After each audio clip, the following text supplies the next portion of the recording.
Hello and welcome to the Programming in C++ series. We're on Chapter 4, Control Structures and Selections. So we're going to do these exercises. Before we do, go ahead and smash that like button and make sure you comment on the video. Also, if you have not yet subscribed to the channel, please do so. Alright, so our first will be Programming in C++, Programming Exercise 4-7. So in this exercise, the roots of the quadratic equation ax squared plus b squared plus c equals 0, a is not equal to 0 are given by the following formula, as you see there. In this formula, the term b squared minus 4ac is called the discriminant. If b squared minus 4ac equals 0, then the equation has a single repeated root. If b squared minus 4ac is greater than 0, the equation has two real roots. If b squared minus 4ac is less than 0, the equation has two complex roots. So the instructions, we want to write a program that prompts the user to input the value of a, the coefficient of x squared, b, the coefficient of x, and c, the constant term. The program then outputs the type of roots of the equation. Furthermore, if b squared minus 4ac is equal to or greater than 0, program should output the roots of the quadratic equation. So as a hint, use the function POW from the header file CMath to calculate the square root. Chapter 3 explains how the function POW is used. Format your output with a decimal precision of 2 and correct output for test cases. Alright, so we'll follow these instructions, get on to the code, and the first thing it does is says to include our include statements. So let's go ahead and go with our CMath as directed. And then our IO manip. Alright, and on this one we do not have any constant, so we don't have to worry about that. Let's get our cosmetics in order and create some room for us to work. And let's start declaring our variables. First of which is, well, they're all going to be doubles. First of which, let's go with the coefficient of x squared. I'm going to do a lot of copy and paste on this one, so stay with me. Next one's going to be coefficient of x.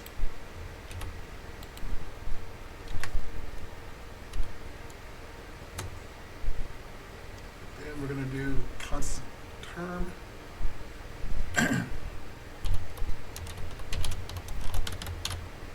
Term. And let's go to the line. Let's do our discriminant.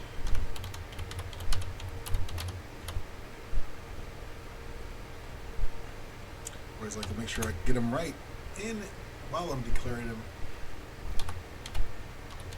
But if I don't, I can always go back and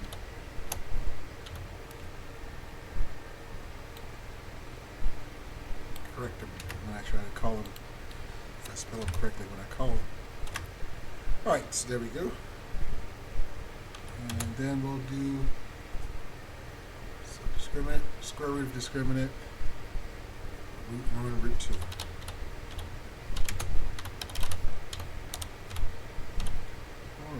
Got those. Let's go down and let's go ahead and 6, 7, 1, 2, 3, 4, 5, 6, 7. Root 2. Square root of discriminant. So it's all 7 variables. Alright, so let's go and do our set precision to 2 decimal places.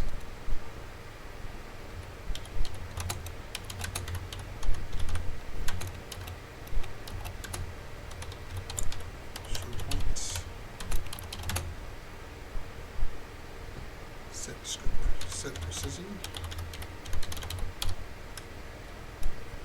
at 2 and semicolon. Next, let's do our output. So we're going to say the first one, we want to say enter the coefficient of an x square.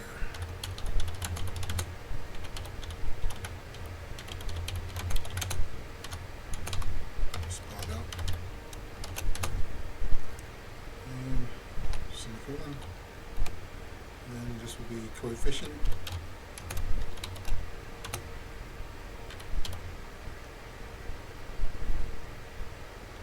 of x square, of course. X square. Semicolon. C O T. C out. So that looks. So we're going to use that again. Copy and paste 2 more times.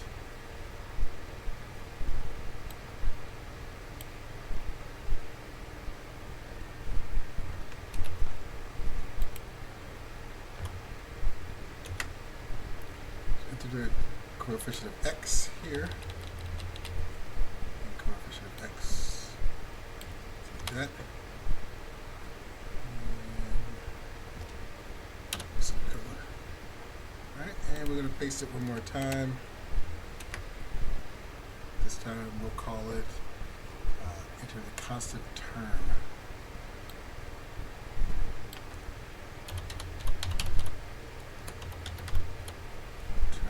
Okay. And then constant term.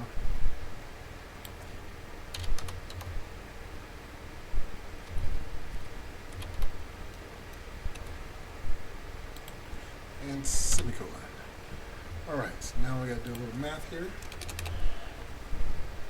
So we're gonna go next slide. Discriminant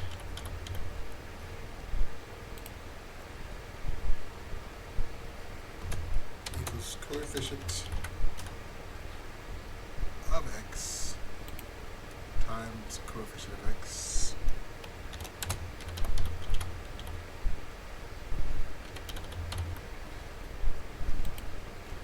and also minus, let's get to the next line up here,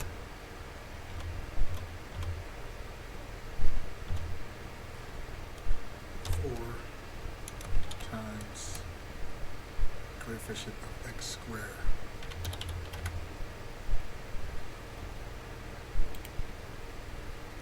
times constant term. There it is, constant term. And we'll semicolon that. Then we'll go ahead and bring in our if statement.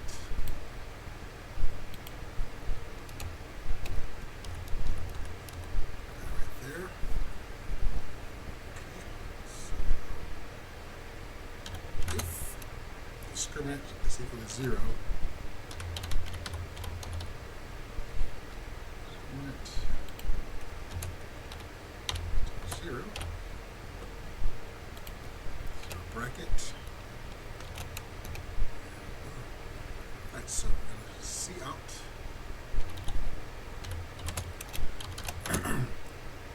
So we wanted to say the equation has repeated roots.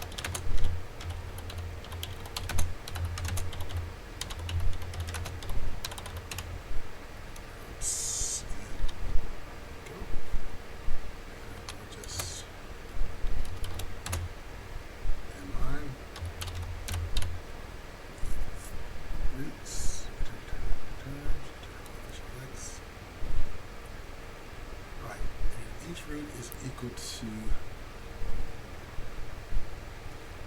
let's do that here. Each root is equal to, and we'll leave a space for that field, and then we'll come on down and do negative coefficient of x divided by, let's see, divided by 2, bracket 2 times the coefficient of x squared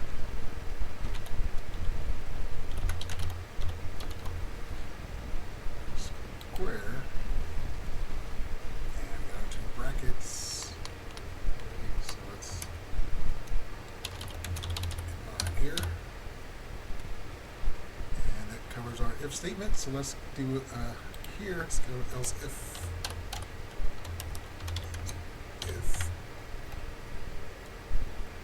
I'll say discriminant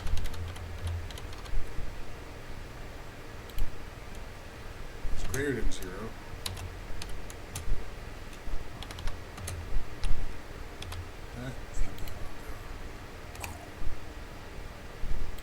So discriminant is greater than 0.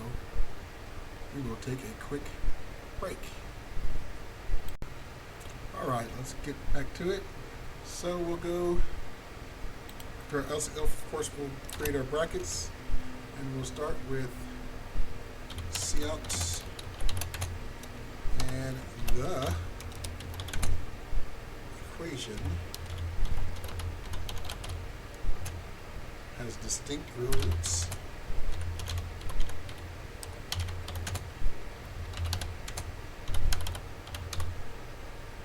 So if you don't get these right, you will get output faults on the grading, so be careful. The equation has distinct real roots. Make sure everything is spelled right there. MCT. Okay. And in that line. So next we'll cout again. And we'll put the roots R. We'll have a space to add input. There. And we will select all that. So now we're still inside there. We'll do square roots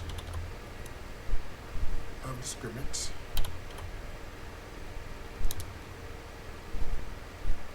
Like that.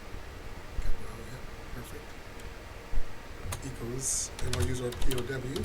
That's per chapter 3 explained. POW discriminant. And then let's go comma 0.5 and then semicolon. Alright, so now we're going to go ahead and do root 1. It's going to be equal to the negative coefficient of x.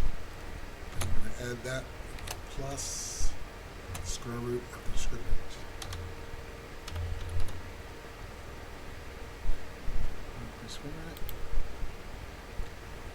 Then, let's see, we're going to divide that. Let's go to the next line and go to divide that by 2 times coefficient of x squared. I think that's it. And then we'll semicolon that. And then with root 2, we'll copy that because it's going to be very similar. I'm going to do like this. Enter. So we're going to make this root 2. And it's going to be minus here.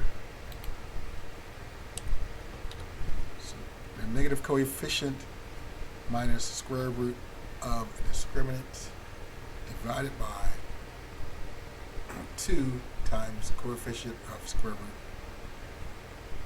Okay, so that looks good.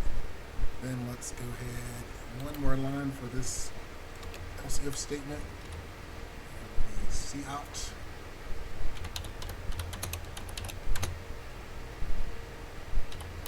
Root 1. And we're going to leave a space to put our comma and leave a, start that sentence or that answer. And root 2. Put that space right. And 9. Alright, so that's it for that else if statement.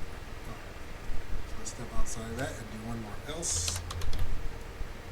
And this is going to be cout. The equation has complex roots.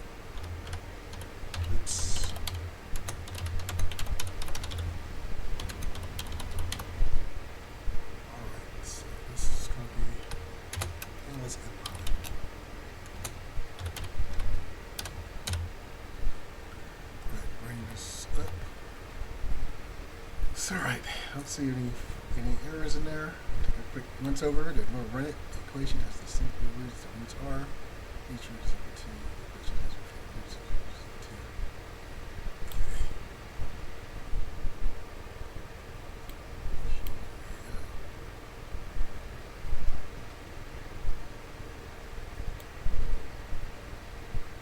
All right.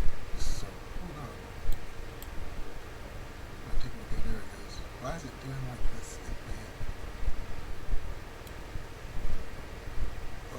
To the very top, but we have to see that we got our include IO stream in there. Let's run it, see what we get. Enough of the shenanigans. And just take a while to run, and there it is. So let's go 9, 3, 6. Equation has complex roots. Let's go ahead and do our calculation. This one is one of the, I did have notes about that it did not always run on GitHub well, but we'll see what we got. Okay, there's our include IO stream back. Let's scroll way down now and we'll look at the code. So we got 50%, and it's telling us that pass, fail. Unable to find, enter the coefficient of x squared, enter the coefficient of x. An error. I'm going to try to fix that in distinct real root case 2. Coefficient of x. Okay, let's see if we can find that. Enter the coefficient of x squared, enter the coefficient of x. Alright, so let's check that out. Alright, we'll do a quick fix of these variables. Nothing big, but we'll find something while we're doing this. Alright, so small case f, add camel casing, that's all that is. Alright, didn't find any other mistakes.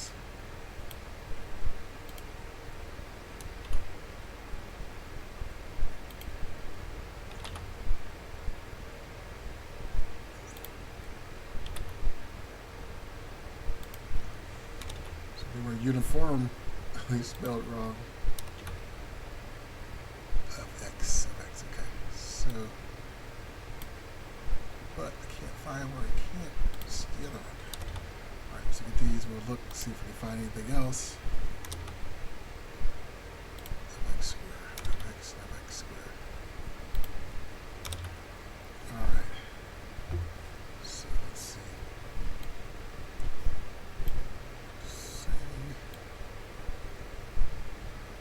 Enter the coefficient of x squared and the coefficient of x. Find that.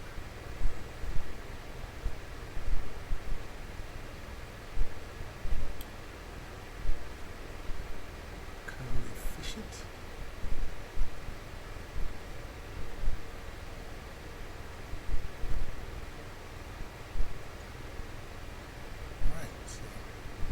Alright, we're going to try to run it again. Didn't see anything that jumped out at me. So let's try it one more time. And this is what we'll stick with. Maybe somebody else can find it. This one gives me a headache. So here we go. Coefficient of x squared. So you're telling me one of my, do it one more time after this. One of my variables, CIN, coefficient of x squared. Coefficient of x squared. Now, how did I mess this up? Coefficient of x squared. Oh, I didn't. Oh, goodness gracious. These done.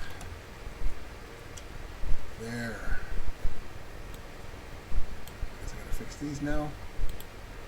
Let's get these.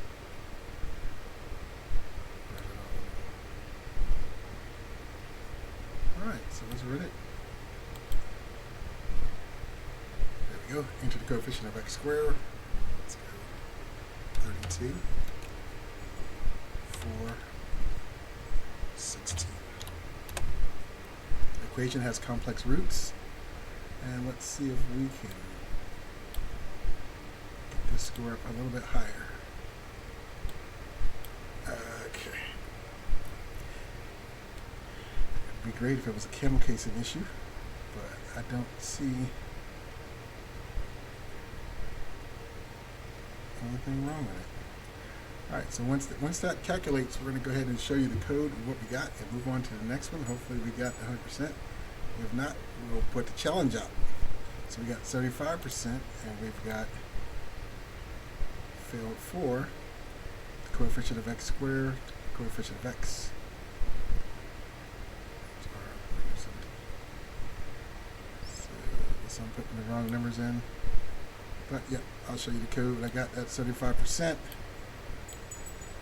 If anyone finds it, please put it in the comments.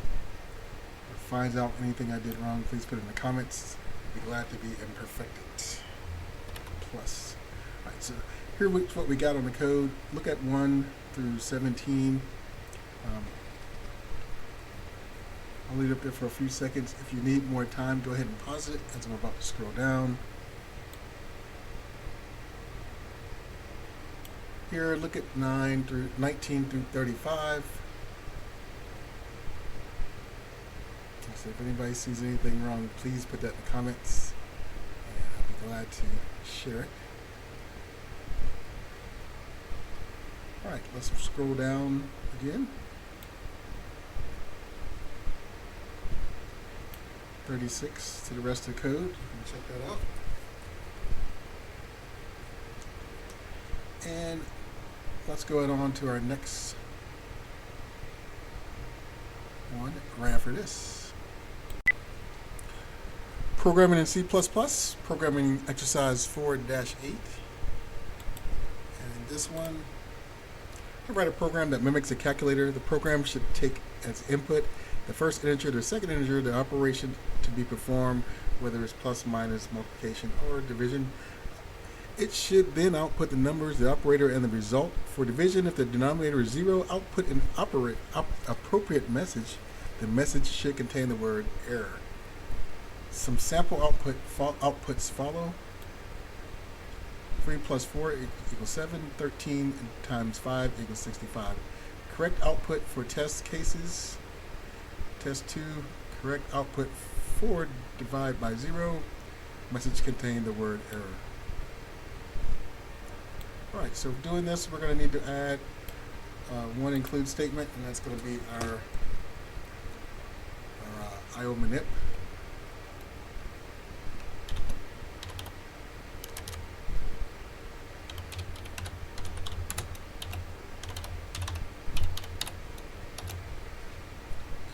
Let's make some cosmetics. We have no name constants, so let's go down to that and give ourselves some room to work.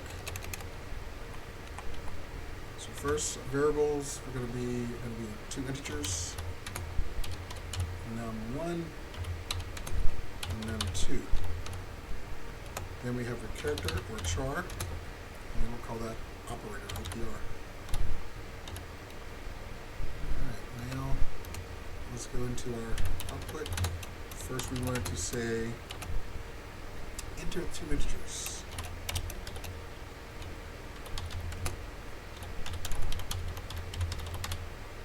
Integers.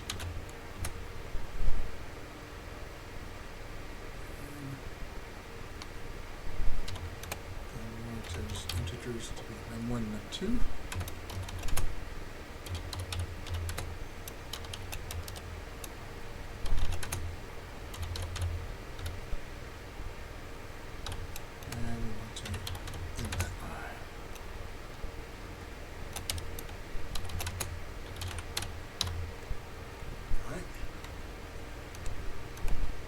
We want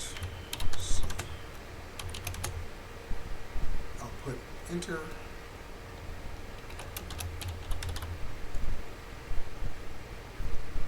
operator. Let's go plus addition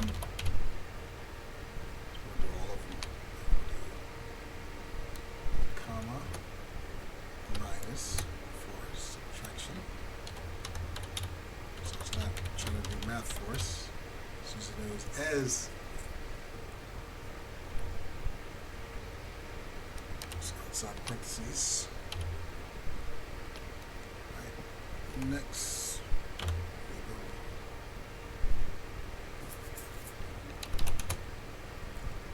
do another quote, and I'll go pick up with space application.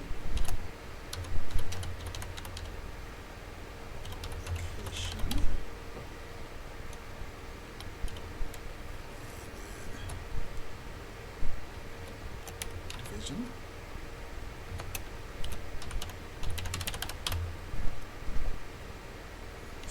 Semicolon, right there, and close that out. Alright, so then from there we're going to use our CN, and it's going to be opera, of course, and then we'll see out.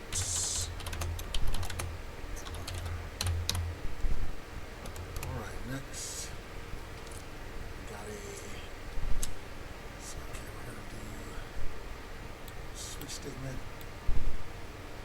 but not yet. Let's go one more C out. And we'll do number 1, space, operator. Another space in there, and number 2. So it's all of our variables. 2, and then let's do the equal. With space, space, equal, space, and semicolon. Alright, so now we can start our switch. And we'll do upper. Bracket moving. Yeah, back because we're going to use case and plus right in there. And we're going to go step out of that.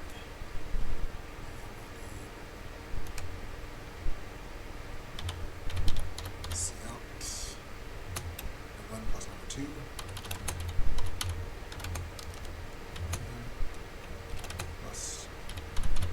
Two.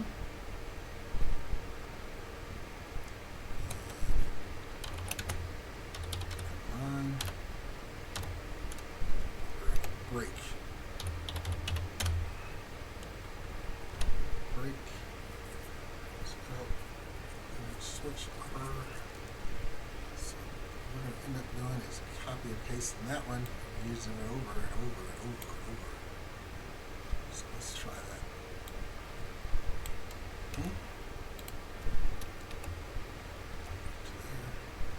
And we don't need our space. That's not 2. Alright, let's try it. So it'll be minus. So it'll be minus. See what we're getting at? And this is going to be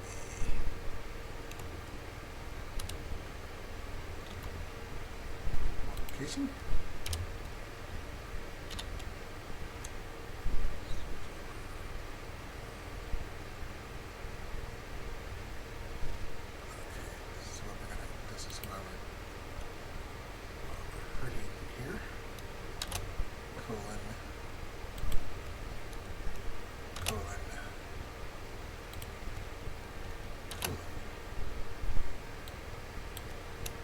Multiplication. And after colon in this last one as well. Colon, this is going to be division. And there we go.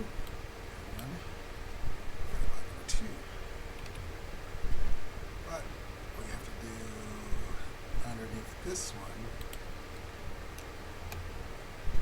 this if statement. If num2 does not equal 0, then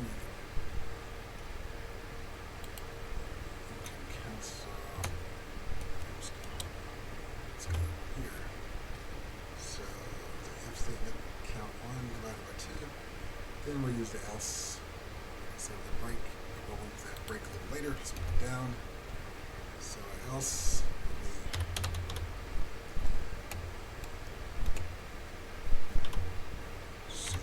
CT error. That's where it's going to pronounce error and backslash and cannot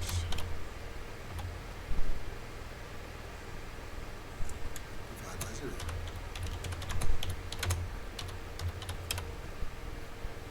Just leave that like that and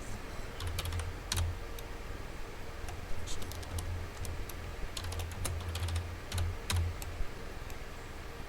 leave our break is right there. And then we'll default underneath the cases. Default colon and cout illegal operation.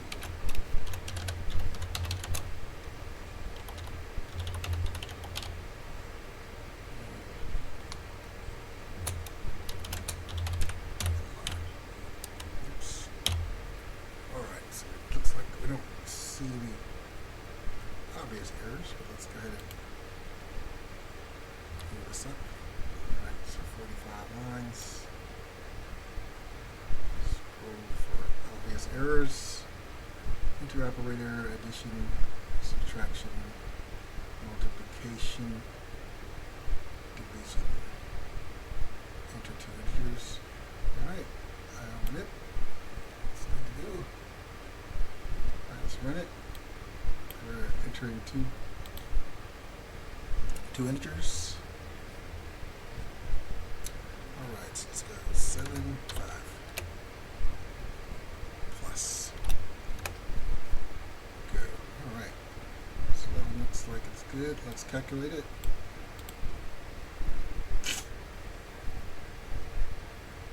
Unless they want me to go ahead and do the other ones as well.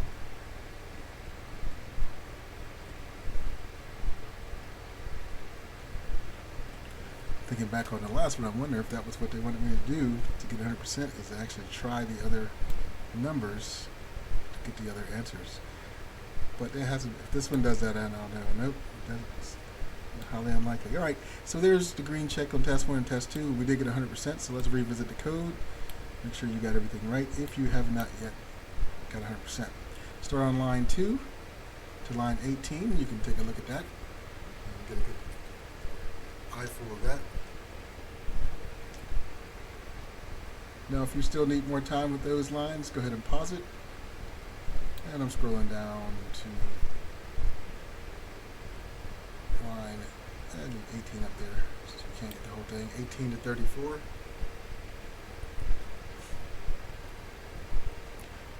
And if you still need more time with that, go ahead and pause it, as we're going to scroll down again to the end of the code. Leave some of that up there for you. So, all right, so this one's a little tricky. We used some things we haven't used before, but it worked out good for us. All right, so let's go ahead on to the next one, but right after this quick break.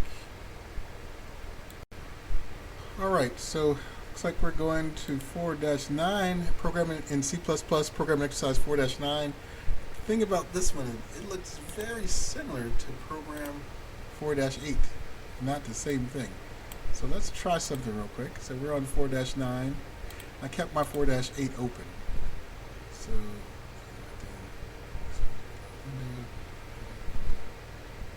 okay, so if it lets me do it, I'm going to copy my code from 4-8 on 4-9 and see if that's the exact same code. I think it is.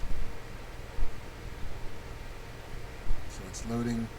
Bear with me. If you can open yours up and do the same. Yep, there's my yep, there it is.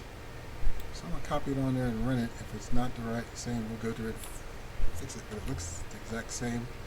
Alright, so here we go. Very top.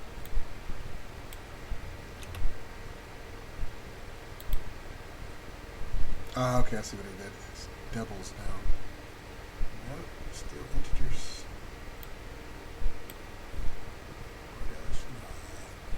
Yeah, okay. So yeah. So let's do that real quick. Copy your code from 4-8, or you could, if you want to type it all back up. There's only slight things. Let's go over what it says. I see the difference, but it's very familiar. All right, write a program that mimics a calculator. The first part, format your output to 2 decimal places for division if the numerator is 0. So that seems like the only thing that we're going to do and change. Instead of getting 7.5 or getting 7, we're going to get 7.5 or whatever we do use. And we'll do that first and see if we got an easy run for that. All right, so all we got to do is let's change these from integer. Actually, we don't have anything up here. Nothing. Let's do integer. Change this to double. All right. And let's take a quick look at the code. Make sure nothing else changed. There shouldn't have been anything else unless it's the put out enter operator. 1, 2, 3. Still the same, so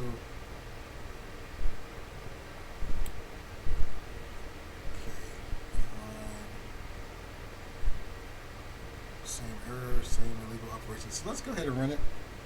All you got to do is change the integer to double if you copied your code from 4-8. So let's run it again. We'll use 3.5 and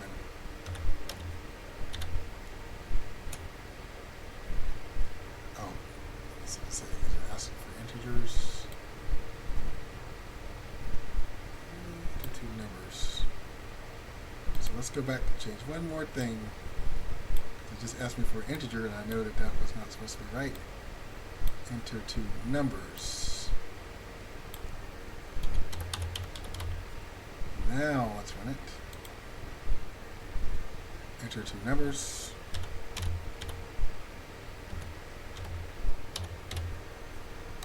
Enter. Let's go division. Okay. So let's calculate.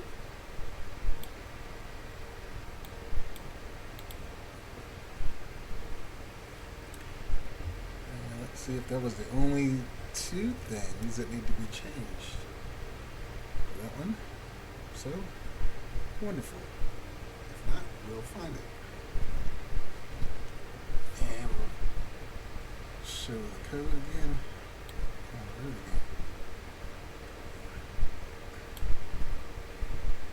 So it's task 2 overlooked.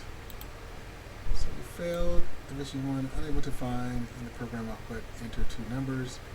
I did the second time, multiple tests.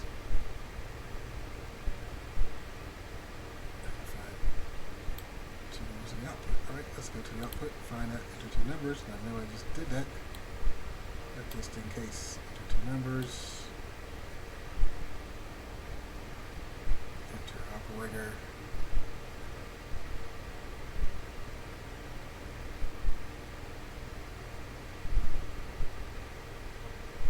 That's all. Just did that. Pause that again. One thing we needed to do first as well, or second, we have to do our set our precision. We're dealing with decimals, and we don't want it to pass 2. So let's go show point and set precision.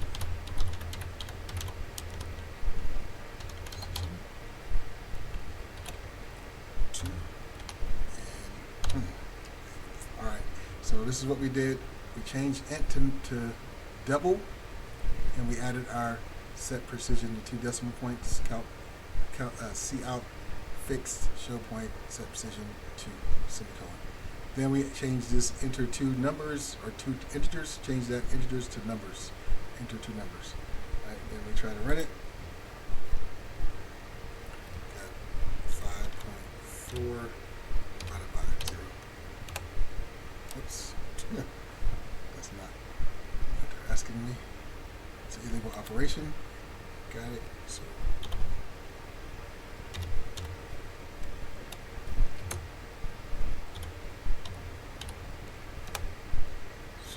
plus.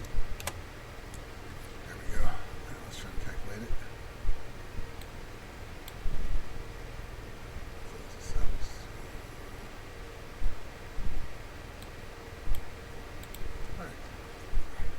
more trouble than it looked. But I do believe we got it licked this time. But I did notice it looked awfully familiar. That's okay, because there's plenty of work down the road. So let's see what we got now.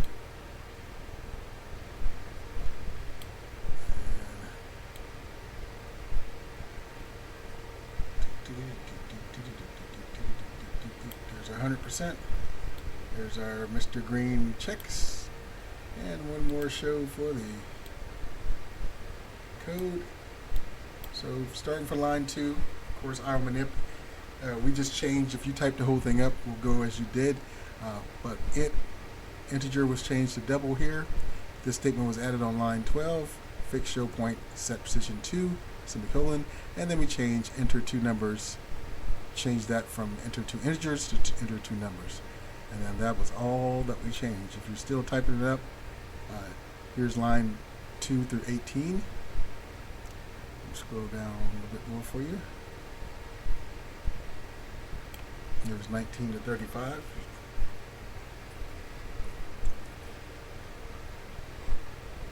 And go ahead and pause if you need it. One more time. Because here is the rest of the code. The bracket.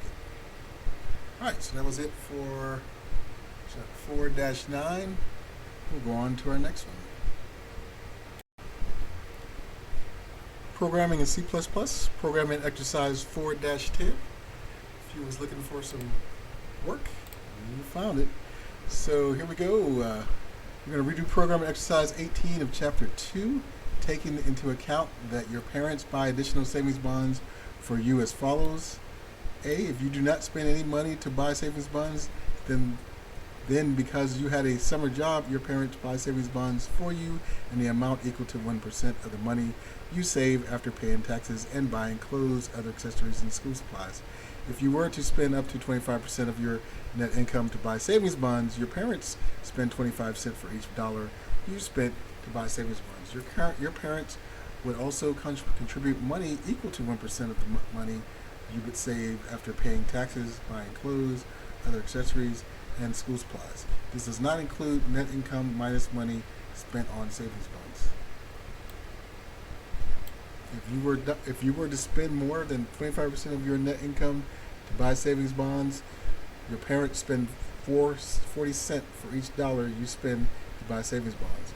Your parents would also contribute money equal to 2% of the money you would save after paying taxes, buying clothes, other accessories, and school supplies. This does not include the net income minus money spent on savings bonds. The program should prompt the user to enter the pay rate for an hour, the number of hours you worked each week for a total of 5 weeks, the percent of net income spent to buy savings bonds.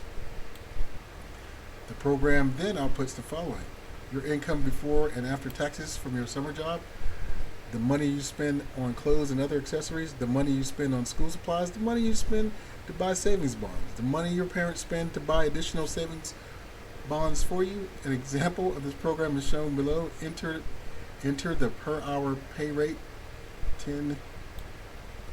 Enter number of hours worked for week 1, week 2, week 3, week 4, week 5. Enter the percentage of income spent to buy savings bonds, 20. Total income before tax. We'll use all that. So since your program handles currency, make sure to use precision 2 of course. Instructions for program exercise 18 of chapter 2 have been posted below for your convenience. So we still got that and correct output calculated. So let's get into it. We got some work to do. So let's start. I'm going to use a lot of copy and paste in this one, as you have probably already anticipated. So the first thing we're going to do is our include statement, our IOManip. I like to do that. When I do copy and paste, I do tend to make less mistakes. Right? Now we have a lot of constant name constants to declare. So I'll be copying and pasting in such a way. They're all doubles though, so that's good. And they're all double caps here. So the tax is equal x is equal to 0.14. The next one is going to be clothes and accessories. And accessories. And got school supplies.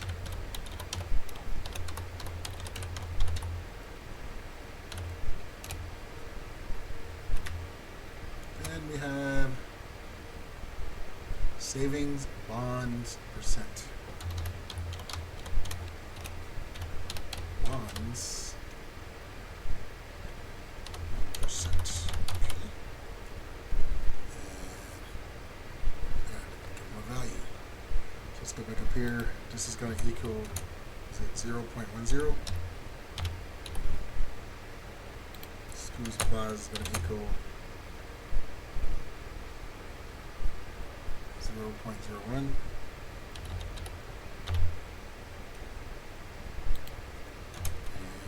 savings bonds percent is going to equal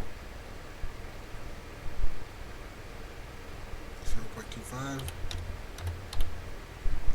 Semicolon. Let's keep on rolling. Next, we have parents bonds percent 1.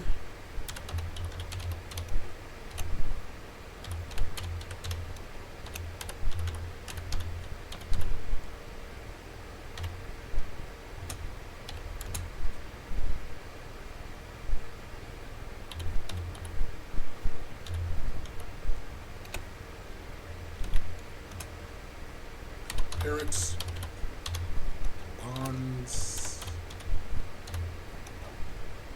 percent 2 equals 0.02. 0.02. So good.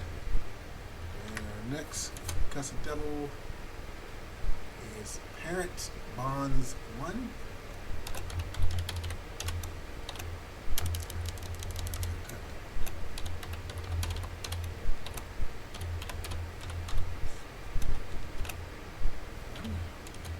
Equals 0.25. M, where'd you come from? M. Alright, that's clear. And looks like our last one is going to be parents bonds 2. So let's do this. Make life easy for us. Maintain that space. Change this to a 2. And let's make this 0.40. And let's check these and make sure they're right. Let's get text 0.14. Clothes and accessories 0.10. School supplies 0.01. Savings bonds percent 0.25. And parents bonds percent 1, 0.01. Parents bonds percent 2, 0.02. Everything looks like it's spelled correctly. Parents bonds 1.25 and parents bonds 2 equals 0.040. Alright, so we'll go down to our cosmetics and get lined up, make some room to work, and then we'll be back after this to finish up. Alright, so let's go ahead and start declaring these variables. I said they're all going to be doubles. So first one, double pay rate.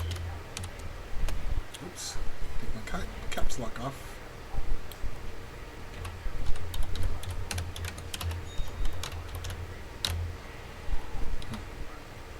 So now we got a little copy and paste on these. Double hours worked week 1.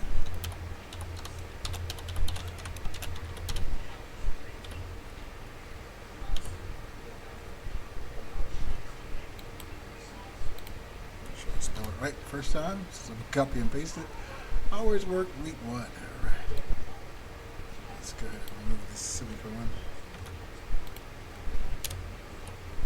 Just like this. Bear with me.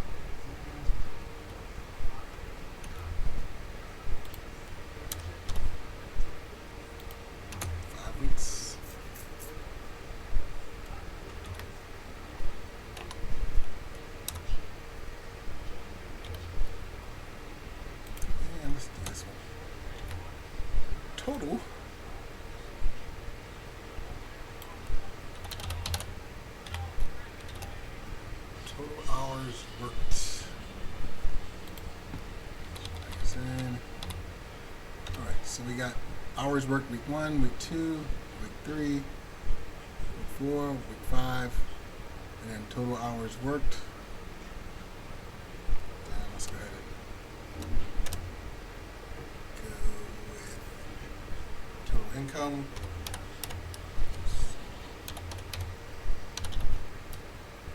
Copy and paste that too.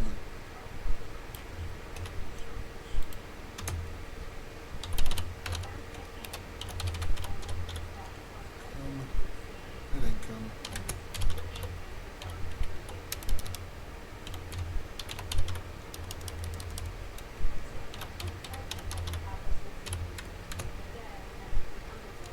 Cost of clothes and accessories.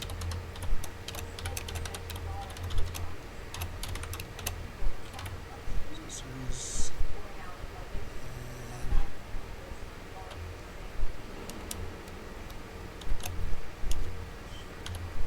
There we go.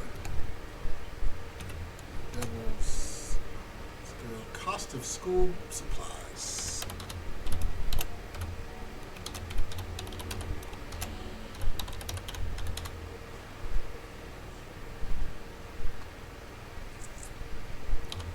Comma. Net income to buy savings bond.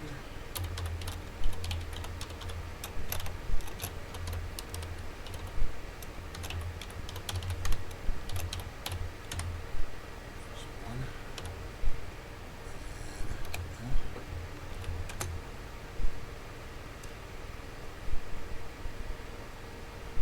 cost of savings bonds.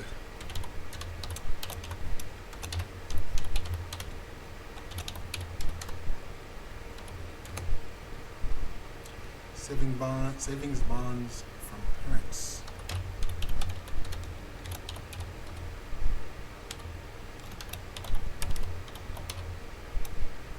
Parents.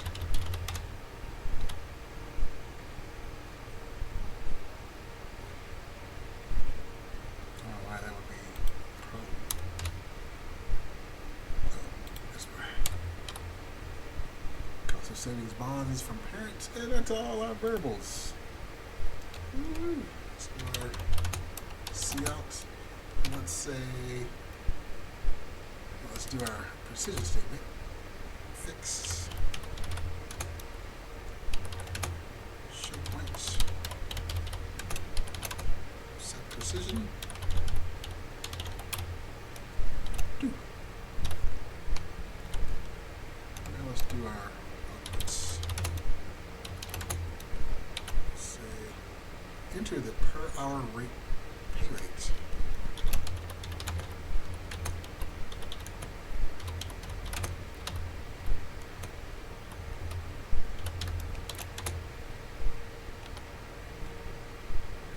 Let's go on that. There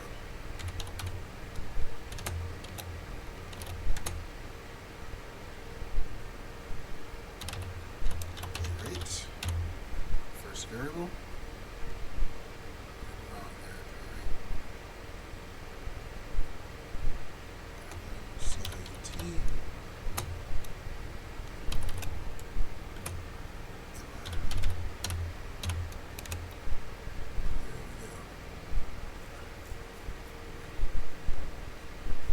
I have a variable in here. Okay. It's the first one I messed up on. All right. So we'll use this one time, and then we'll use our days of the week. So we take all the lines up. So we're going to be enter the number of hours worked for week 1. And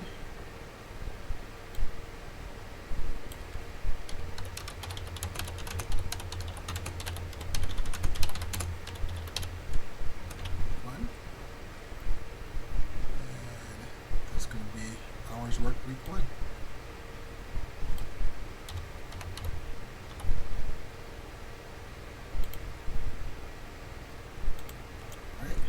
This time I'll use this one to make it easier.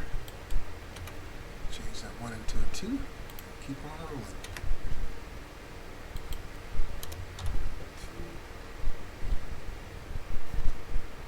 2.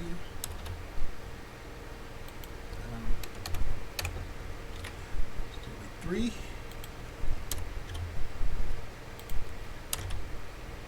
3. 4. 4.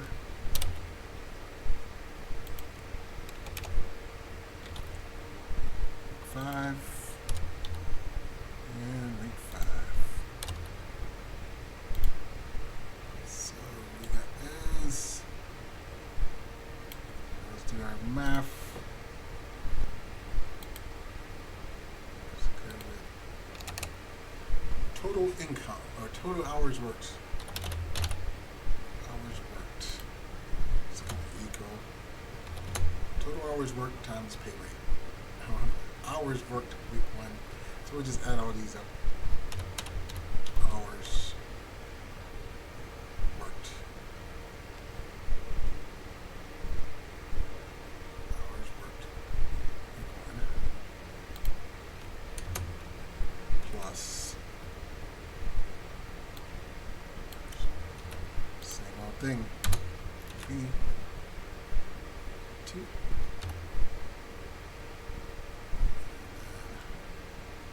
Let's do this.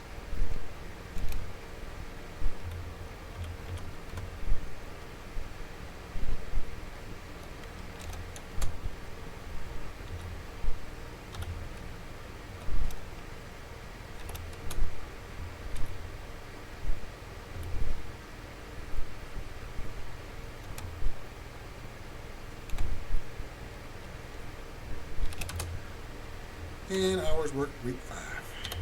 And we'll use a good old semicolon there. And let's go ahead to this backspace. Now let's do total income equals total hours worked times pay rate. So that makes sense.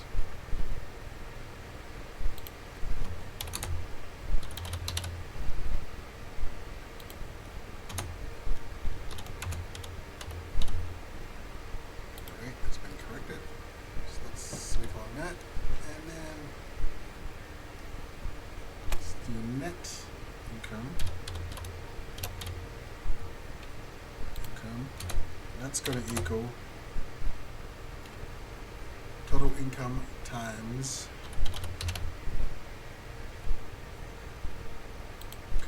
instead of 1 minus 1 times, so let's go times, so 1 minus tax with the big tax capital.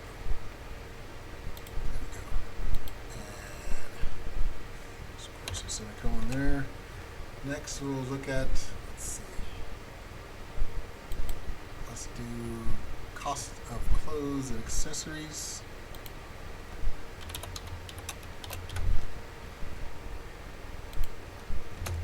That's going to equal net income times clothes and accessories.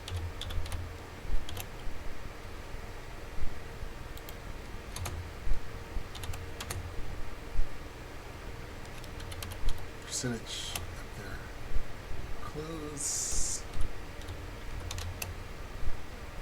accessories. So, to give us how much paid if they got it listed as percentage. Next, cost of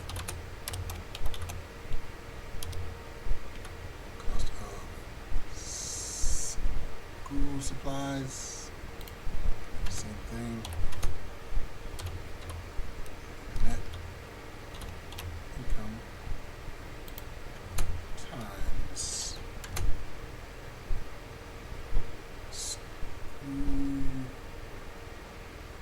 school supplies. Cops. These are named constant top. And there we got it. Alright, let's go to our output. Now let's look at enter the percentage of net income. Enter the percentage net income spent to buy savings bonds.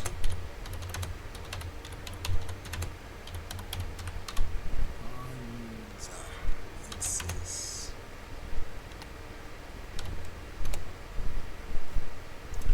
There we go. CN. Net income to buy savings bonds.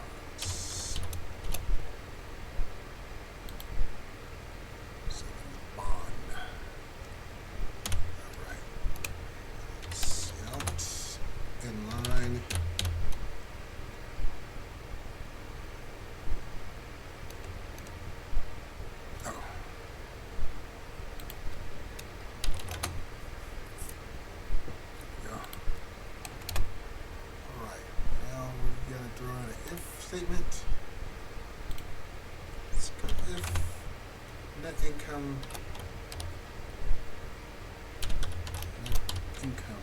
to buy savings bond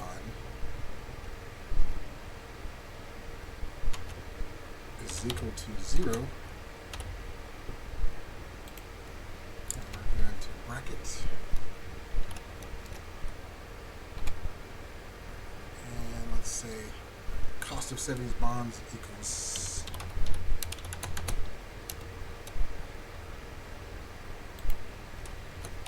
zero. And savings bonds from parents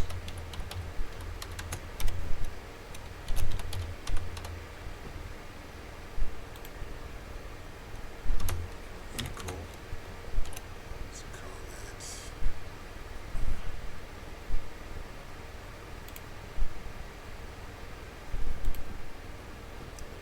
that income minus cost of clothes and accessories.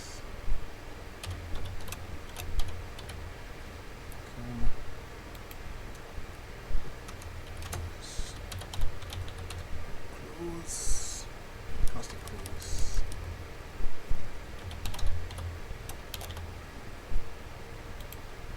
Accessories. Let's dip that down, bring that bracket with us.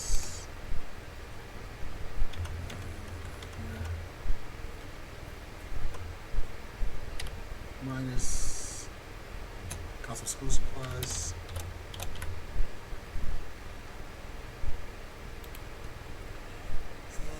And let's go inside here, use our main constant now. It's going to be parents bonds percent one.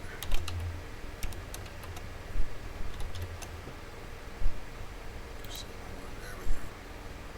And semicolon. Alright, so now let's here. There's our bracket.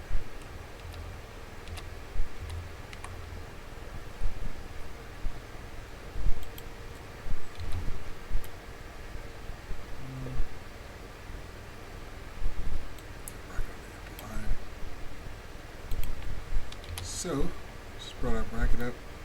So we step outside the bracket here, and we'll do else if,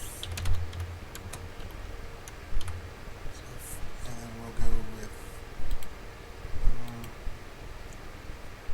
net income to buy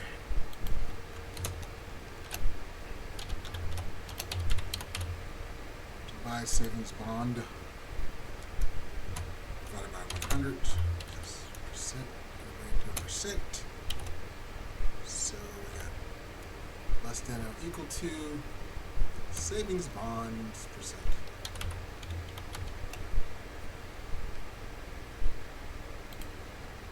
Right, so another name constant. So since we got that else if statement started, let's go to the next line and brackets. So cost of savings bonds, cost of savings bonds, like the last time, cost of savings bonds equals net income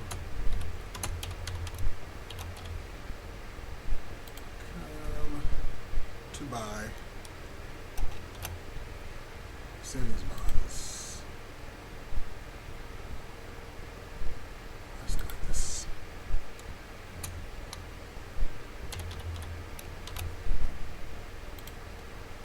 Times net income to buy savings bonds. Bond. So bond, and then we'll divide that by 100. Let's work on percentages now. Divide by 100. Let's go down to savings bonds for parents equals cost of savings bonds. So it's going to be the same thing. Times parents bond 1. Okay, times parents bonds 1.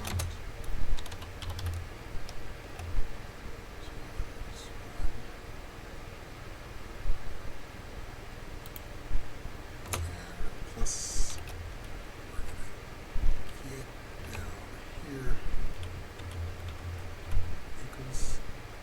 let's go net income minus cost of clothes and accessories.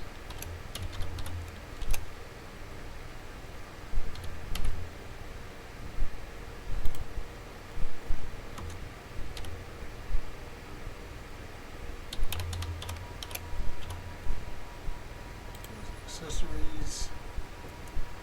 Let's carry that down. Minus.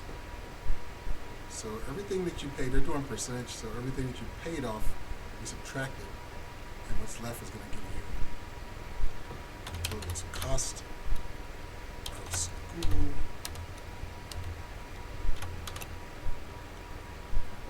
supplies, and then let's break it out one more. Why not? Times parents.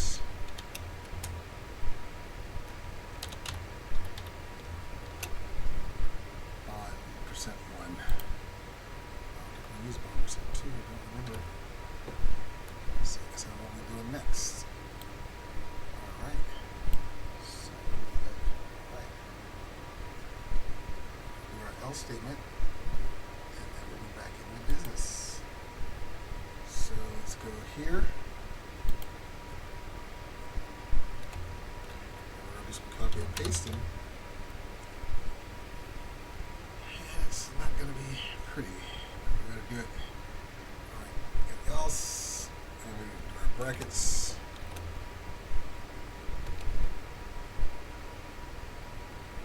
Cosmetically. That's what I would say. I'm going to copy and paste this here. I'm going to make slight changes to it as needed. So there we go. Put you there. So cost of saving bonds equals net income times net income to buy savings bonds divided by 100. Savings bonds for parents equals cost of savings bonds times parent bonds 2 plus net income. Okay. This one has to go over, that one has to go over 2. So net income minus cost of clothes and accessories minus cost of school supplies times parent bond 2. Not too bad. Alright, that's all we need for that L statement. So now let's do some C outs. 2 cows come out. Alright, let's go C out. Let's say total income before tax.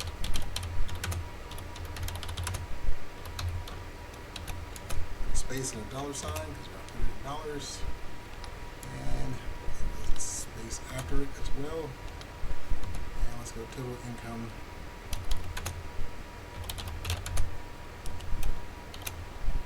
variable and inline. All right. So right there, we'll take a quick break and return right after this. Alright, so now let's go back to the next line. See out net income.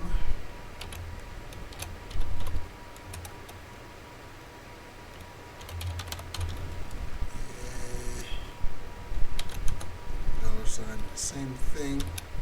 On both sides, before and after, and choose the variable net income again, and then inline.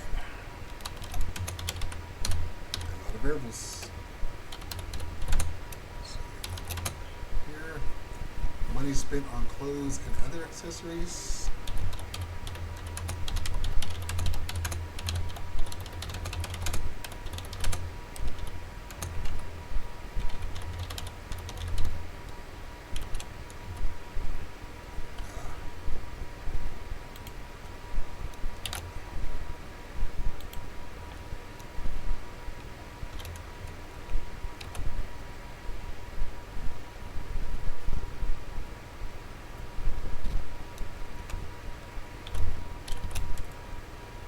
Clothes and accessories. Is that variable?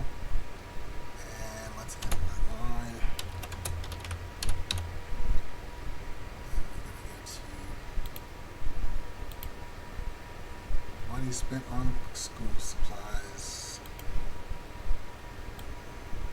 Let's do a copy and paste in here.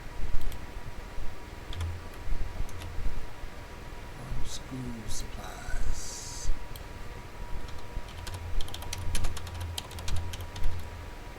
That's the cost of school supplies.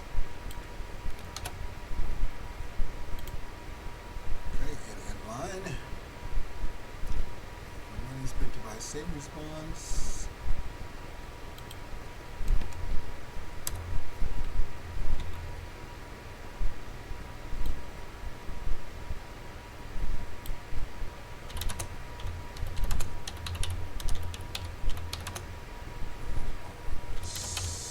Oops. The cost of savings bonds.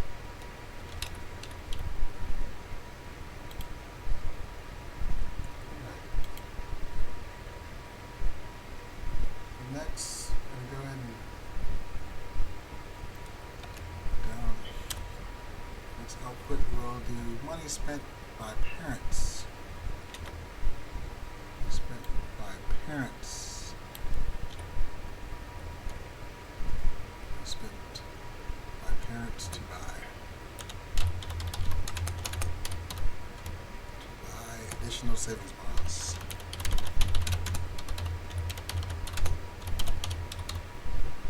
And there's our dollar and our space.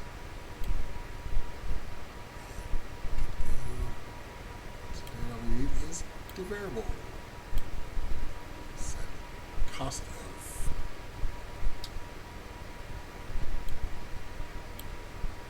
savings bonds by parents. Savings bonds. Savings bonds by parents. Savings bonds from parents. That's what it is. Get it from up here. Where are your savings bonds from parents? Uh-oh. I don't see it.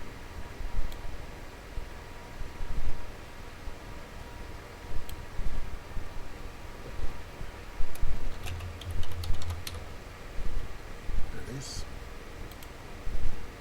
There we go. Savings bonds from parents. And it's in line. Alright, so I'm going to run this right now. Too much typing, and let's see what we got. Take it from there. Alright. Enter the per hour rate, $23. Enter the number of hours worked per week 1, 34, 35, 37, 32, 31. Enter the percentage of income spent to buy savings bonds, 25%. Money spent by parents for additional savings bonds. That's the whole total. So let's see if we got that right. Get that 100%. It is long.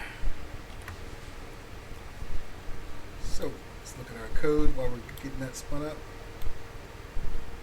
So we know we added our IO manip on line 2, and then we declared our constant doubles, 1, 2, 3, 4, 5, 6, 7, 8 of them.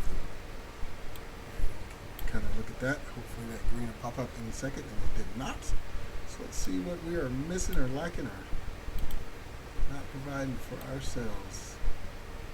So we're telling me enter number of hours worked for week 1. This failed. To the percentage of net income spent to buy bonds.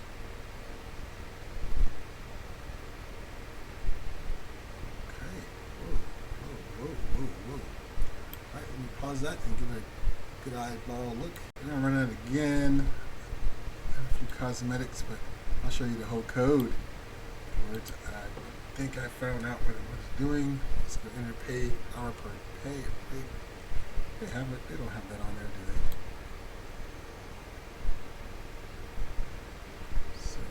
There they do. That's what they wanted me to do. Our pay rate is 10. Hours worked week 1, 15, 15, 15, 15, 20, 15, we want to get paid. 20. Let's just make 20% on savings bonds. Enter. And then there's our output that we're looking for exactly. $8.50, $7.31, $73.10, $7.31, $46.20, and $43.06. Now when we calculate it, let's see what we get. Take it back to the code because I'm pretty sure that it's right this time. I'm sure we're going to get that. Close this out. So away. Eats. Start calculating. Alright. More minus. And there's our green. Let's get this back up to standard. So we did get 100%, and I'll show you the code, but I gotta get a good size of it. There we go. All right, so our name constants in our IO manip from line 2 all the way down to line 21. See some of the variables, but make sure you got this line 2. Line 13, I'll show you the variables on the next one. If you need more time for the very top, just go ahead and pause it as we're going to move on down. So here's our variables to line 37. So make sure we do the output on these, because if we don't, sometimes they don't give us credit for it, even though the code is correct. Sometimes they do, but it's always good to try it. Alright, so that's our variables and our first outputs. So let's go down. If you're still working from 18 to 37, go ahead and pause it. And we're going to scroll down. So 39 to 58, rest of the outputs and some of our math. Take a look at that.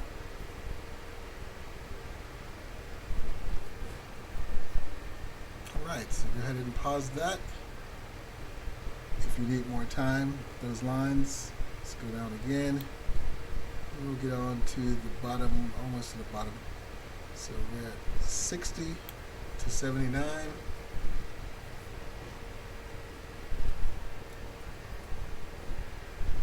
And if you need more time with that, once again, go ahead and pause it.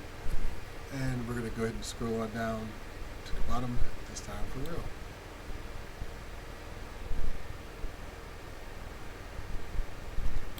So there we go, 80 to 99, and that's the end of our code. So go ahead and check that out. And if you need more time for that, go ahead and pause it, as we're going to go ahead and go on to our next exercise.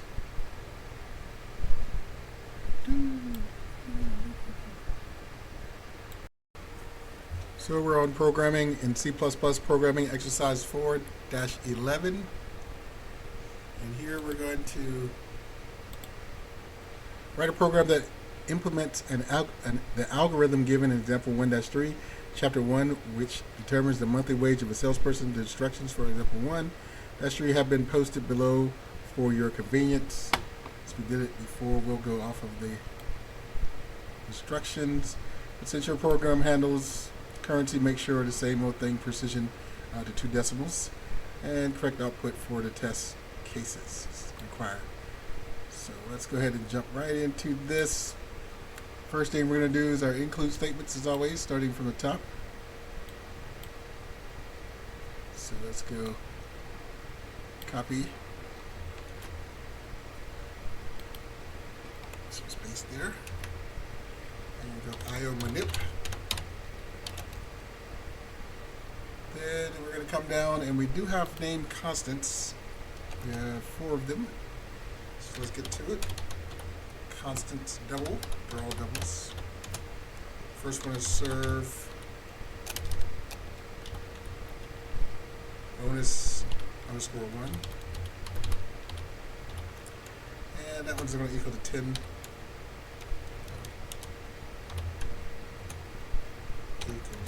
10.00. And we'll do some copying and pasting here for sure. Next one, serve bonus 2, it's equal to 20.00.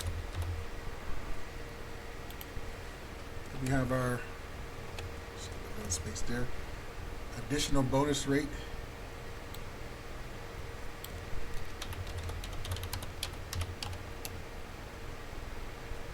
Let's see. Rate 1.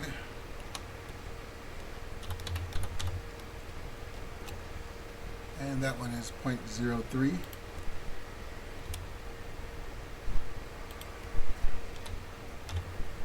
And additional bonus rate 2.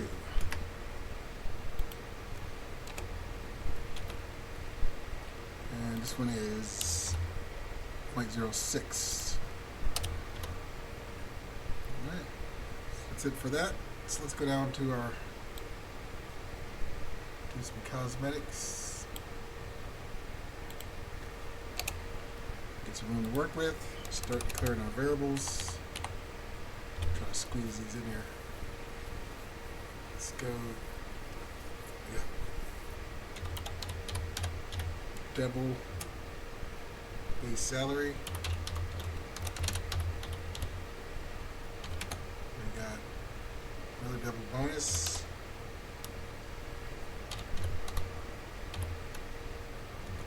Additional bonus.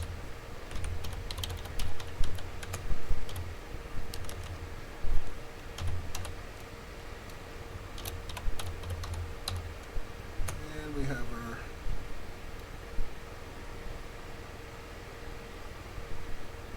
total sale.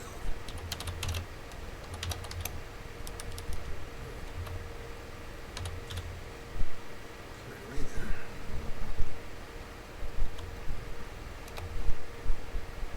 We have our integer paycheck.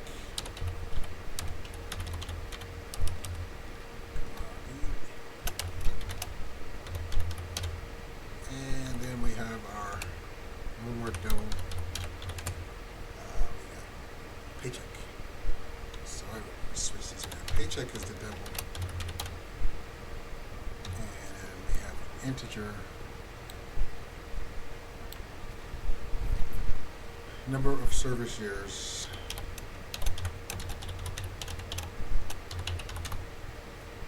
There we go. Number of service years, paycheck, base salary, bonus, additional bonus, total sale. Alright, looks good. Let's do our set our precision. CT fixed. Show points.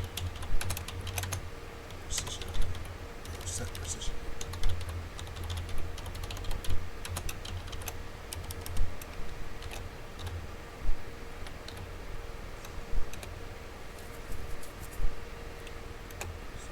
Do our enter the base salary.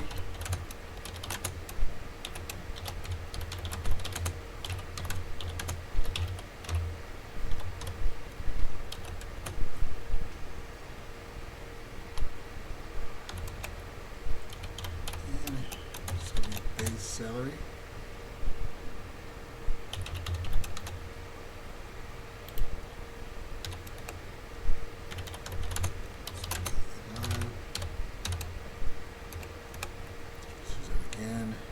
Copy and paste this.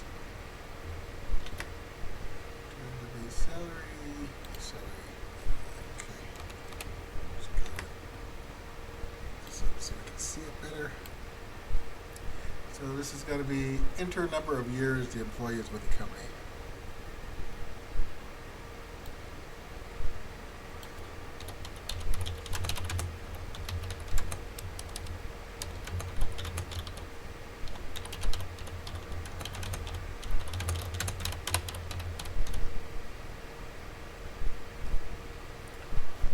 Number of years.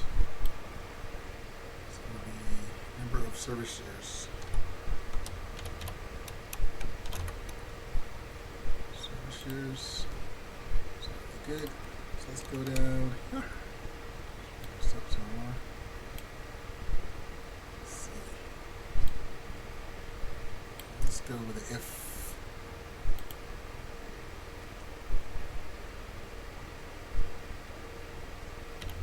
If number of server shares is greater than or equal to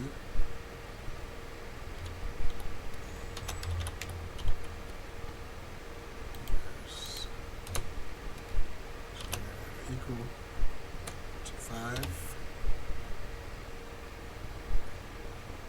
then they can qualify for the bonus. Bonus equals serve bonus.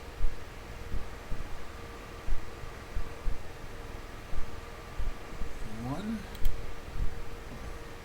greater than or equal to 5. What's this?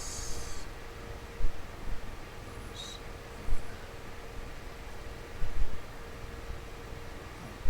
So fair. All right, let's go. Serve bonus 1 times no number of service years.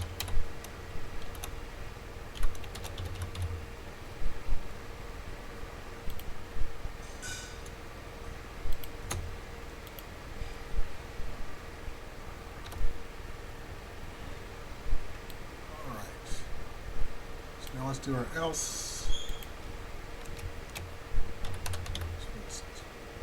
Right, but let's take a quick break right there, and we'll be right back after this. All right, we got our else. Let's do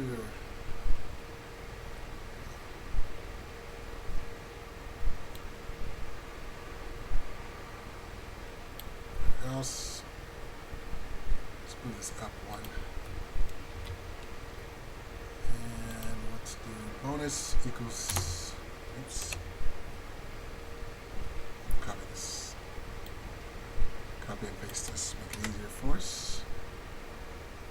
So if bonus will be here,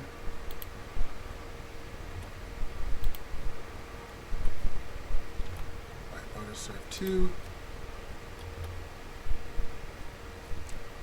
times number of server shares. Then we'll go to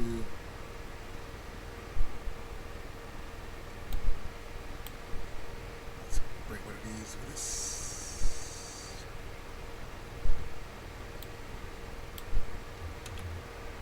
From there, down, down, back. Copy and paste that, and we're going to make it enter total sale amount for the month.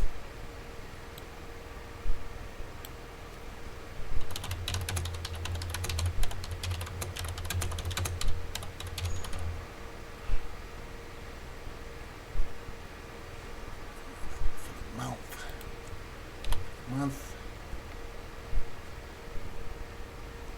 and this is going to be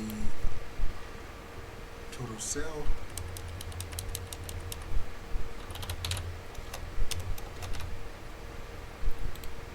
Right, and that's going to end that line, and then we're going to go back into our another if total sales greater than 5,000.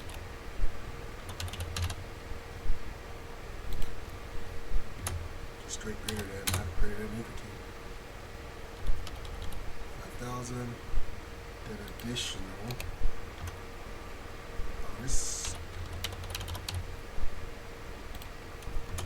equals 0. It's less than, so greater than equal to, less than or equal to, so it's less than. That makes more sense than anything. All right, so if 5,000 is less than or equal to total sale,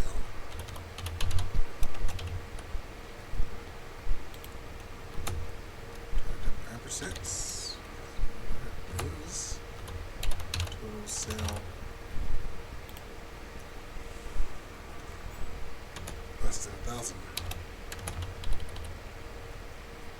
10,000.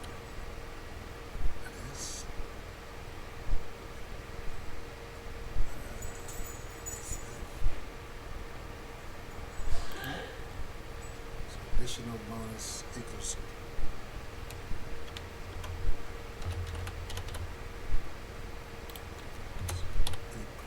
total sale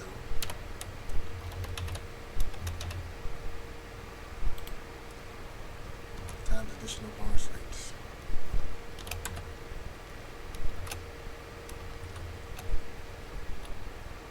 Bonus rate 1. Right. And then we'll go down to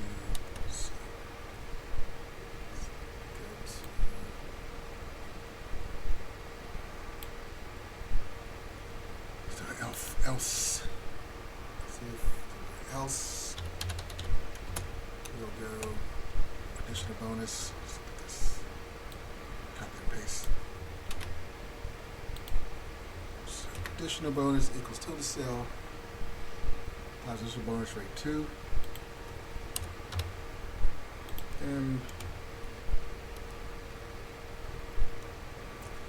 2. Let's see what our paycheck. Let's go paycheck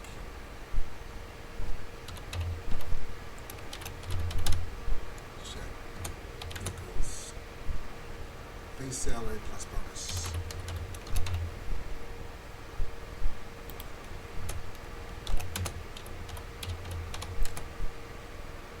Plus additional bonus. Simple addition.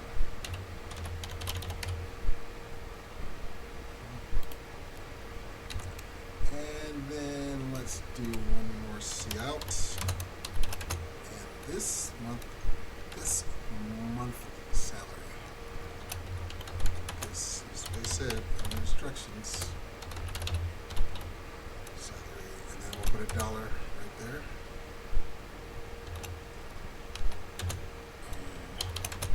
Paycheck.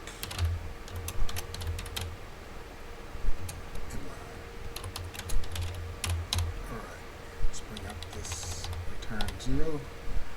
Take a quick look at it. Make sure there's no obvious spellings or errors. Nothing obvious. So let's run it. Sure we'll miss something. We always do. To the base salary. There's thing with salary. X's. 10,000, 5,000. So we did all those. And that's for base salary. So let's put 20. Years, 15. So for a month.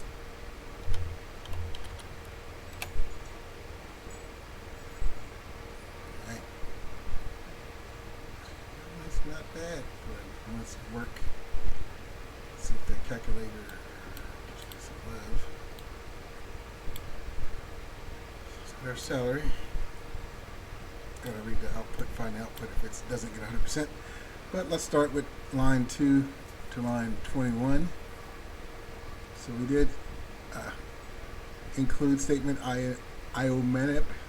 Then we added our 4 constant double name constants.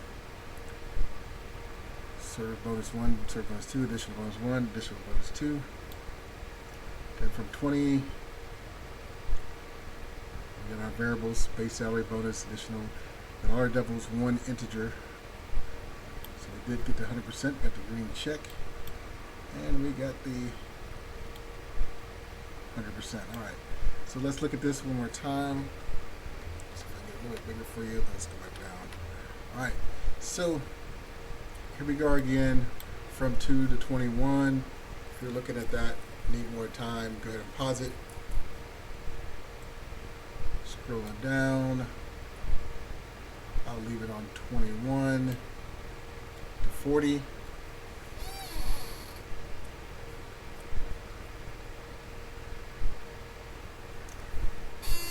And if you need more time with that, go ahead and pause it. We're scrolling down again.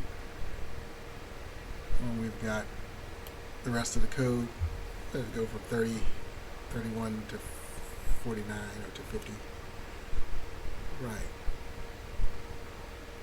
So if you need more time with that, go ahead and pause it. We're moving on to our next exercise. We got programming in C++, programming exercise 4-12. And here we have, let's go down to the instructions. Write a program that implements the algorithm that you designed in exercise 34 of this chapter. Chapter 4, the instructions of exercise 34 have been posted below for your convenience. Suppose the billing amount is a double variable, which denotes the amount you need to pay to the department store. If you pay the full amount, you get $10 or 1% off of the billing amount, whichever is smaller, as a credit on your next bill. If you pay at least 50% of the billing amount, the penalty is 5% of the balance. If you pay at least 20% of the billing amount and less than 50% of the billing amount, the penalty is 10% of the balance. Otherwise, the penalty is 20% of the balance. Design an algorithm that prompts the user to enter the billing amount and the desired payment. The algorithm then calculates and outputs the credit or the remaining balance. If the amount is not paid in full, the algorithm should also output the penalty amount. Example of the program are shown below. Enter the billing amount, $100,000. Enter the payment amount, $18,000. The penalty added to your bill is $16,400. The unpaid balance, including the penalty, is $98,400. Enter the billing amount, $10,000. Enter the payment amount, $10,000. Thank you for paying the full amount. You will receive a $10 credit on your next bill. Since your program handles currency, you know the deal. Precision 2. So here's our task. Correct output for test cases. Bill was paid in full. Message appears when the entire bill is paid, so we have to do that when we do it, when we run it. Half the bill was paid. Output, then half the bill is paid. So between 20% and 50% of the bill was paid, displayed when applicable. Less than 20% of the bill was paid, displayed when applicable. So we'll run it a few times just to make sure. I think it just wants the code. But let's get into our code right away. First thing we're going to do is our include statement, our include IO manip. So we're going to go here, copy them, or we're going to select this, if we will.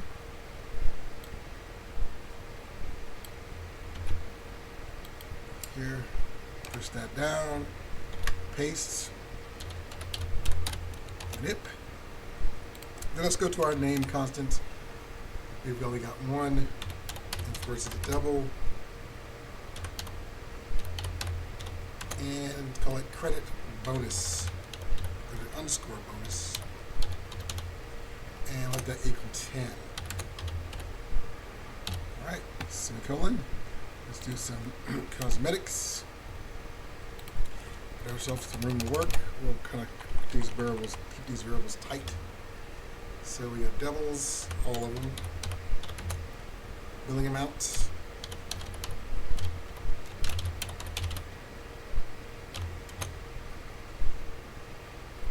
Payment. Credit. Penalty. Take it all the way over balance. And payment percent.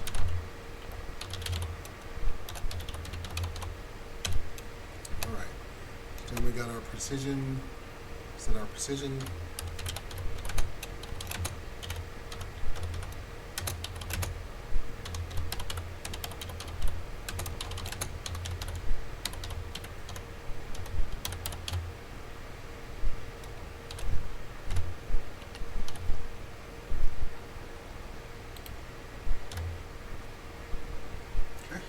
That up. Alright, so output first we got to do enter the billing amount.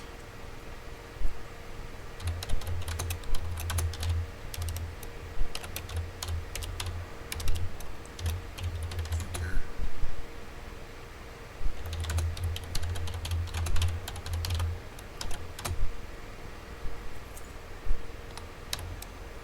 Okay, didn't ask for dollars on there, so let's go variable. Billing amounts. So semicolon, and then inline. Set this up. So we'll do it again. Use this same one. Copy that. Paste it in. This one's going to be enter the payment amount.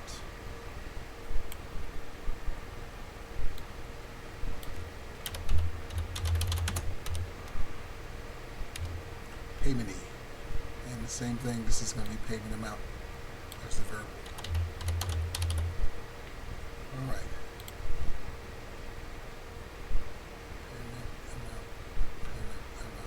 Payment amount. So we have payment. So it's going to be payment. Yeah, it's going to be payment. So there's no payment amount variable, only payment variable. There we go. So now we're good. So right now, let's go ahead and get into look at a little bit of math. But before that, let's take a quick break. All right, so let's go balance equals billing amount minus payment.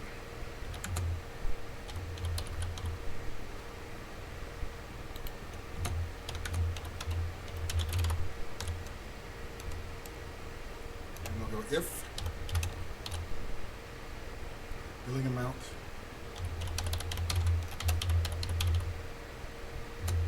is not equal to 0.0,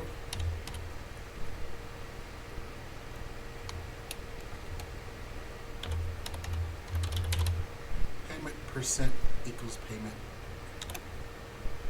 percent equals payment divided by billing percent, or billing amount.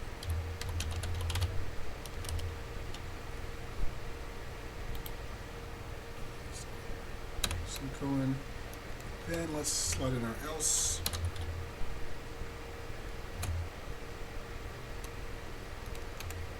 And the payment percent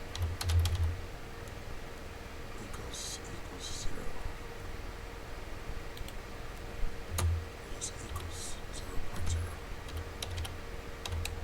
So now let's get this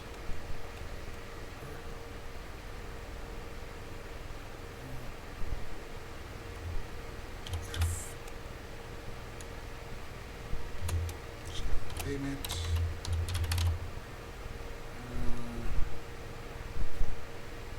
percent equals 1.0. All right, so the brackets.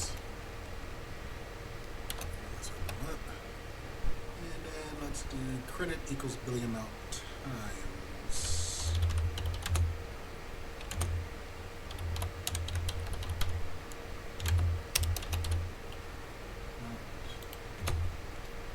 times 0.01. Alright, let's go that up. We're still in our brackets.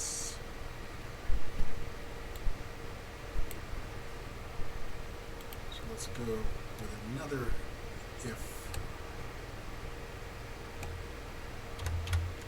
credit is greater than credit bonus.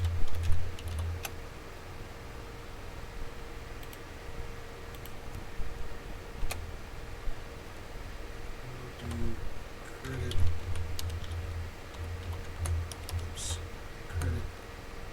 equals credit bonus. I gotta fix that.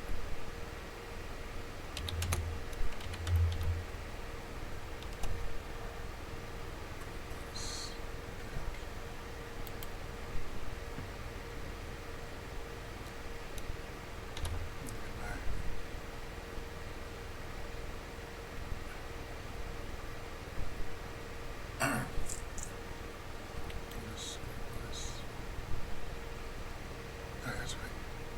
That is right.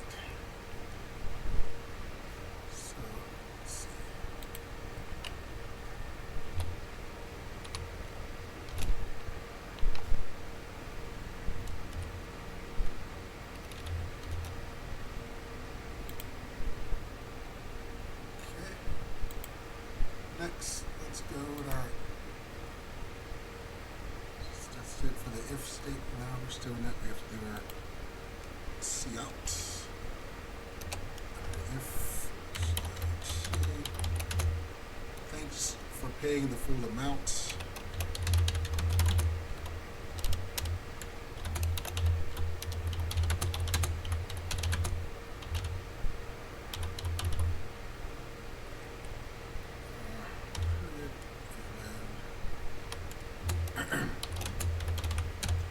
In line, and then T. Let's go. Say you.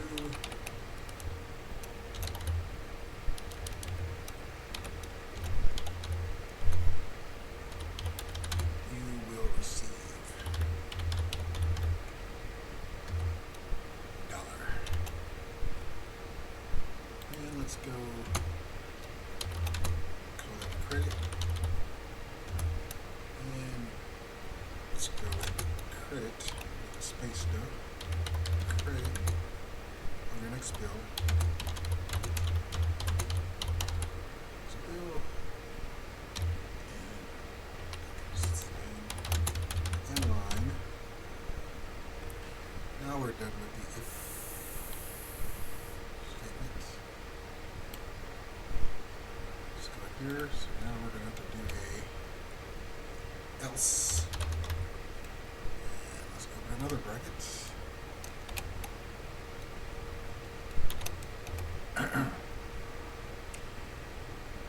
So if payment percentage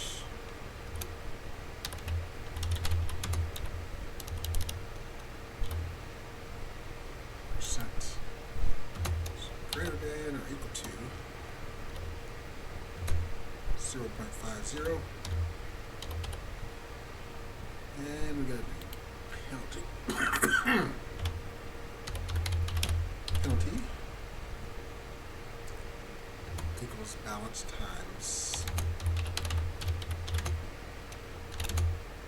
0.05.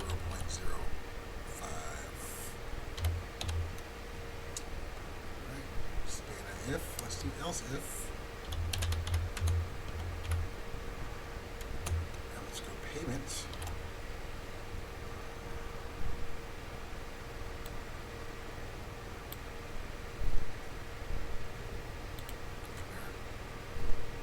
Percent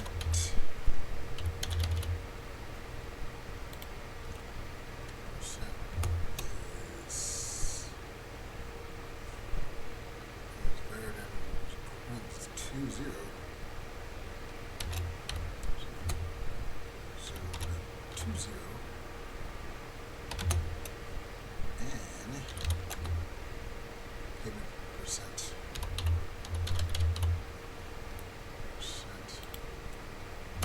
Less than 0.50, 0.50.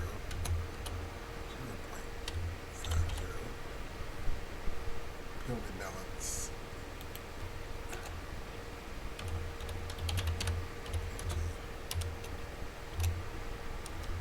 Penalty equals balance times 0.2%,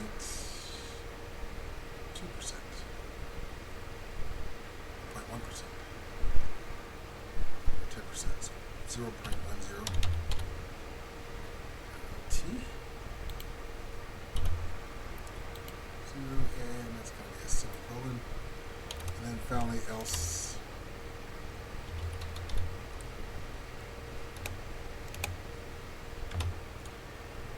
penalty equals balance. Penalty equals balance times 0.20. So other penalties 0.05, 0.10, 0.20, and then balance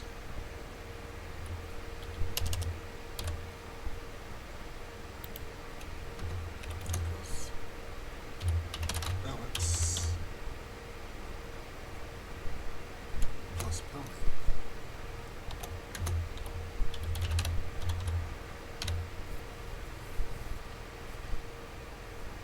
That was weird.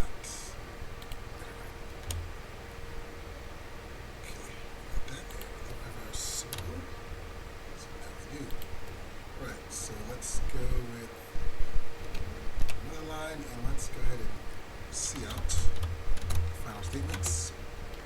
The penalty added to the next bill is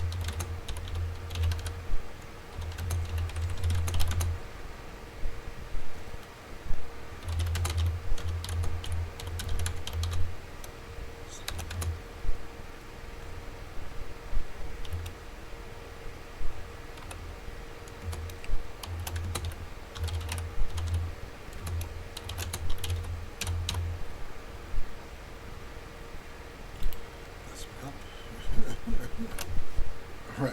The penalty added to the next bill is get a little wind down. I did put it out, but it's way out there. Okay, and then finally, see out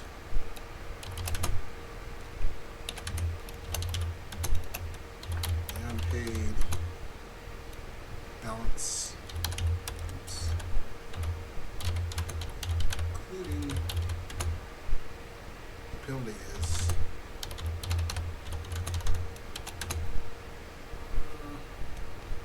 dollar amount space, and then we'll call that balance.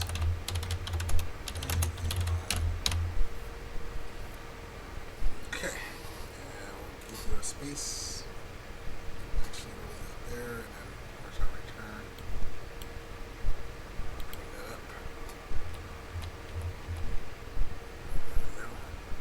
All right. A quick look at that. Make sure it's got. There's the pay. Their next bill. Next bill. Let's see. Thanks for paying full amount.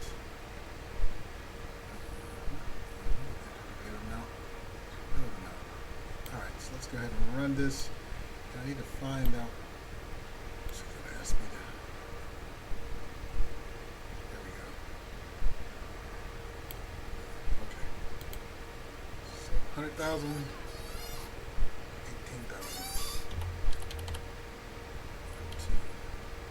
100,000, 18,000. All right. Let's run it again.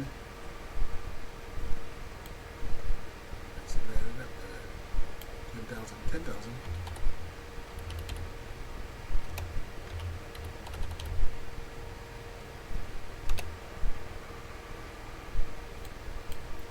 Alright, let's run it to see what we got. Calculator. It's good.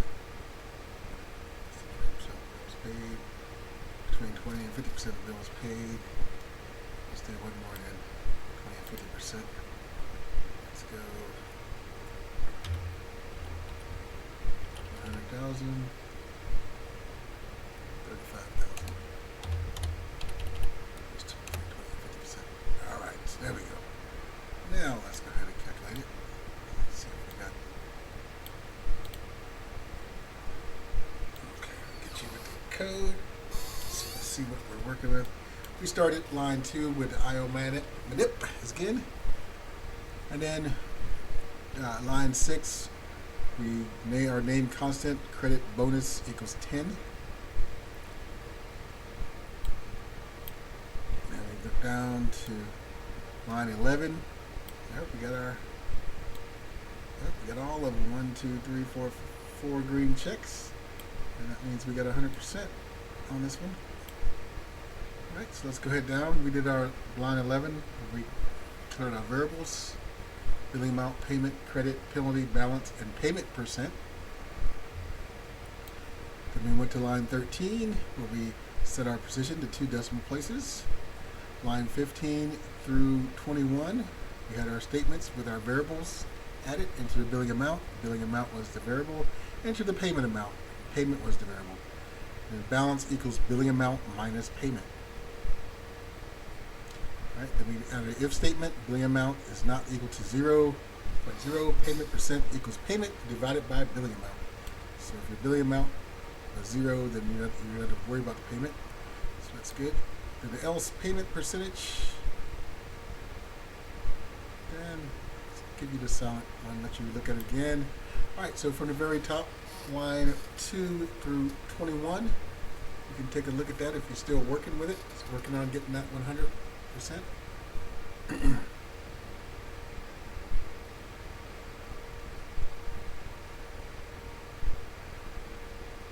Alright, if you're still working on that, go ahead and pause it. We're going to go it down to the next screen shot of line 23 to line 42.